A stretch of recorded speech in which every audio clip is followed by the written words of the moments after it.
The metro is the beating heart of the city of Paris. Iconic in its design, each metro stop bears a person's name, an event, or a landmark that helped shape France and her culture that we know today. In this podcast, we will take the metro to the Enlightenment, past the French Resistance, through the Franco-Prussian War to the Revolution. We will stop at great intellects, artists and innovators and discover how France and Paris were made and the people that made her. Let's travel through French history one station at a time. Welcome to Metro Stop Podcast.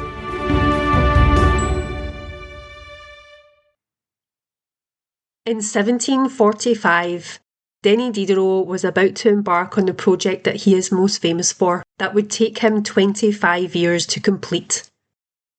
He is going to co-edit the encyclopedia. Yep, the entire encyclopedia.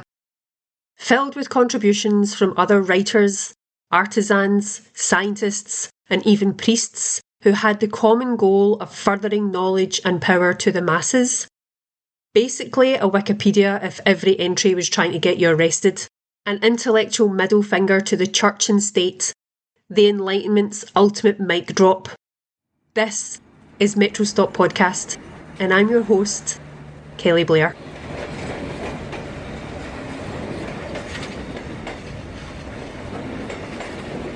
Rueilly Diderot is a station on line 8 and line 1. It opened on the 13th of August 1900 as Rueilly.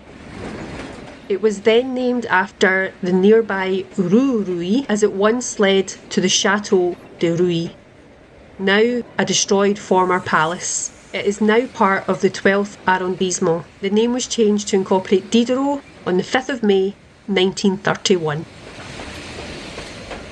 Denis Diderot was born on October 5th, 1713, to a master cutler.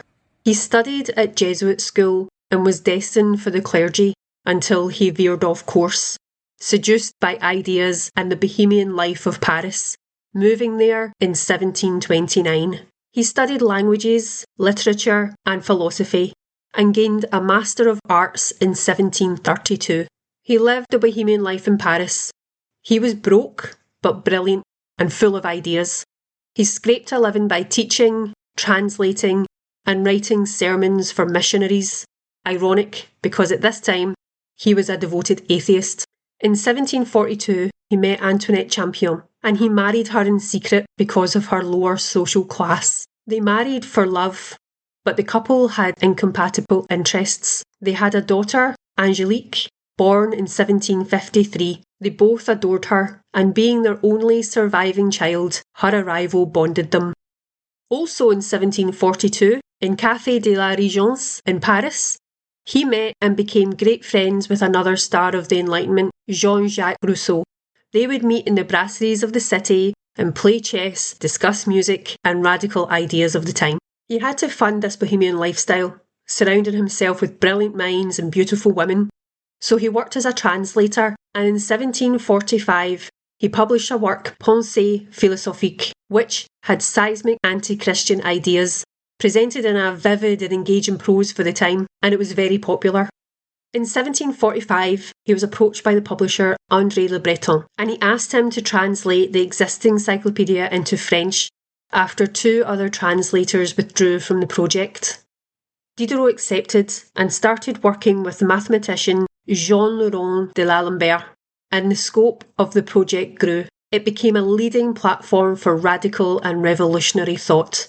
It was more than just a book. It was a catalogue of knowledge, doubling as a literary powder keg. Diderot was weaponising it against the status quo, against the establishment and elites who had hoarded the intellectual wealth for centuries. We know that knowledge is power, and the establishment was not up for sharing.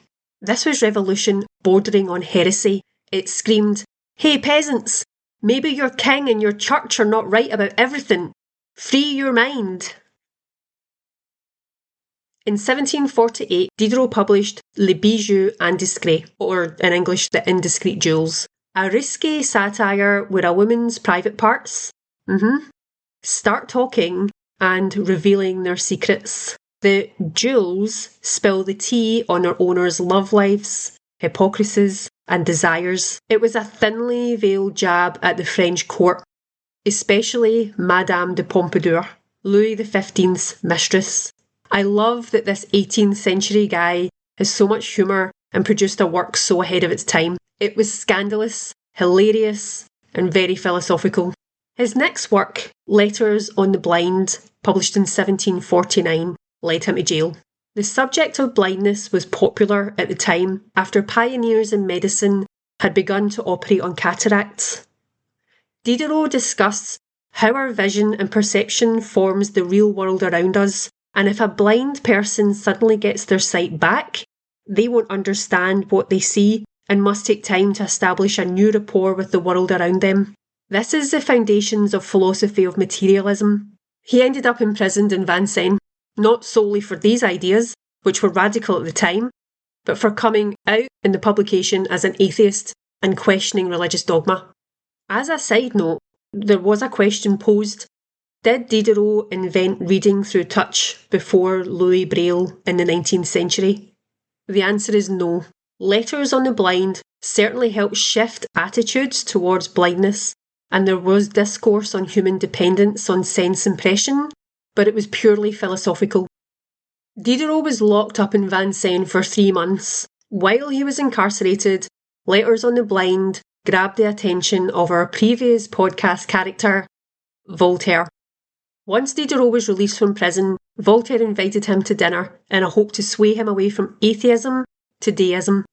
They were by no means drinking buddies, but they served as each other's intellectual sparring partners. They remained in written correspondence with each other for nearly 28 years. This was around 1750, so he was also still nurturing his friendship with Rousseau, helping him to publish his discourse on sciences and arts, and even finding him a publisher. But these two were soon to have a dramatic falling out. Diderot continued working on the encyclopedia, but it was not all work and no play. In 1755, he met his mistress, Sophie Vollon. Not just his lover, but his confidant, his muse, and another philosophical sparring partner with whom he had far more connection with than his wife Antoinette. Their letters are legendary, witty and full of gossip and sensual undertones. Diderot poured his soul into them. He once wrote to her, "I love you madly, and I love you wisely. I love you with all the fibres of my being." Absolutely, these letters reveal a man who was emotionally raw, romantic, but he was still cheating on his wife.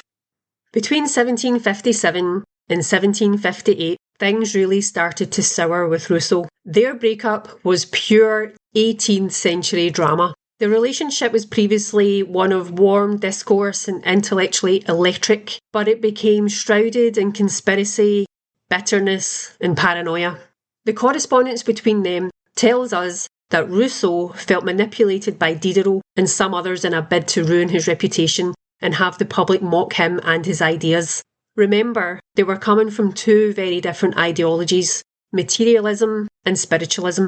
Rousseau claimed that he was being betrayed and deceived. In turn, Diderot called him too sensitive and paranoid, that he was seeing enemies where there were none. Regardless of this being true or not, the final blow came when Rousseau published his Lettre d'Alembert in 1758, a fully public crash-out and a slap in the face of the encyclopedists. Diderot's life work was meant to be a triumph for collective intellectualism, but Rousseau said it was soulless and morally corrupt. So that was the end of that. The encyclopedia was obviously courting a lot of controversy. Even Voltaire kept a distance from it. Even though he respected it, he wasn't aligned to the more radical ideas it was introducing. Please remember, this was the 18th century.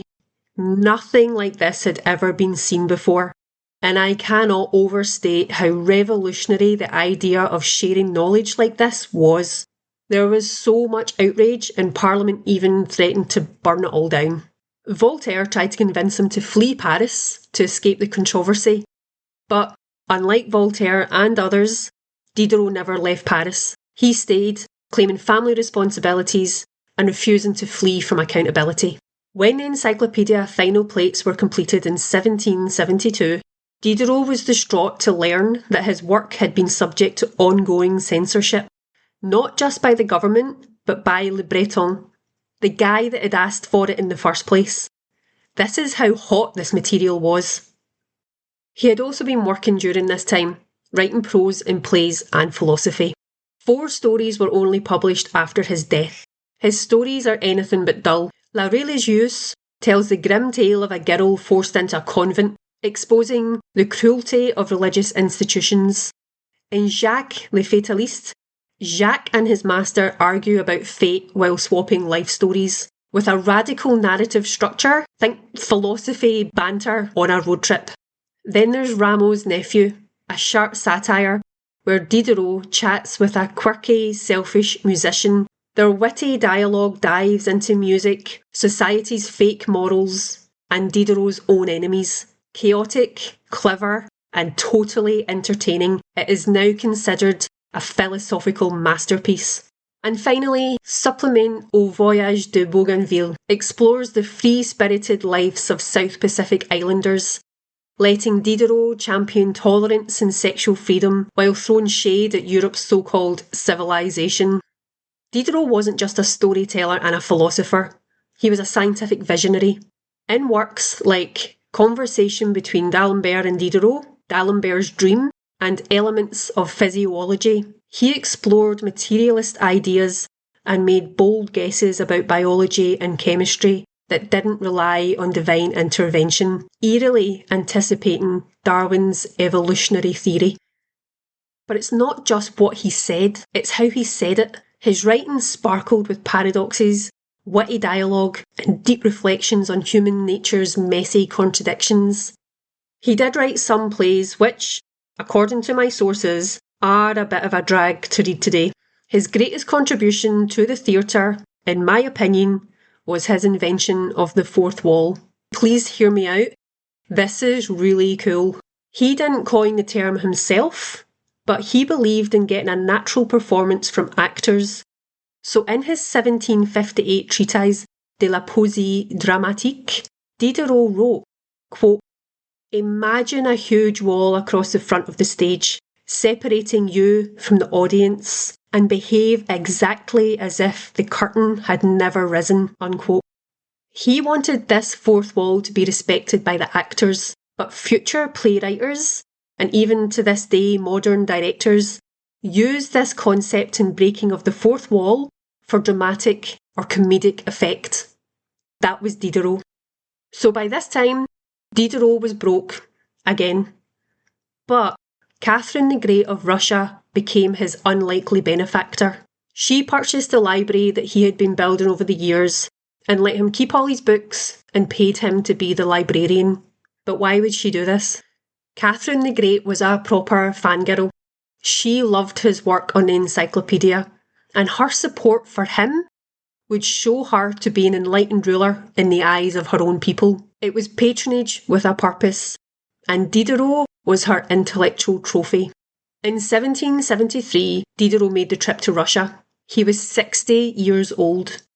The trip was brutal. He left on the 11th of June, and the goal was to arrive on the 9th of October. His first stop was a 2-month stay at The Hague, and then he travelled onwards to Russia with Alexei Naryshkin, a young Russian noble and chamberlain of Catherine the Great. Before leaving Paris, he read Voltaire's History of Russia. Voltaire had never been in Russia, and he didn't read anything about Russia from the encyclopedia that he had helped write with someone who would have had first-hand knowledge of Russia.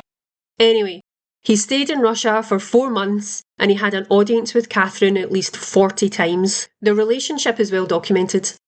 Diderot was charming, intense, and idealistic, and Catherine, she was more pragmatic and strategic. She knew he had a brilliant mind, but also that his philosophy didn't always align with her politics. In the end, Diderot returned to Paris, disillusioned, and considered that enlightened despotism might be a contradiction in terms. Diderot was no ordinary philosopher. He was the beating heart of the Enlightenment. Voluble, passionate, and utterly uncontainable, provocative and endlessly curious, with a writing style that danced between satire, dialogue, and philosophical paradox. His works often blurred the line between fiction and theory, revealing a mind that thrived on contradiction and complexity. He was ahead of his time in so many ways, speculating on evolution and cellular biology before Darwin, inventing the concept of the fourth wall in theatre, and championing sexual freedom and tolerance in a Europe still shackled by religious dogma.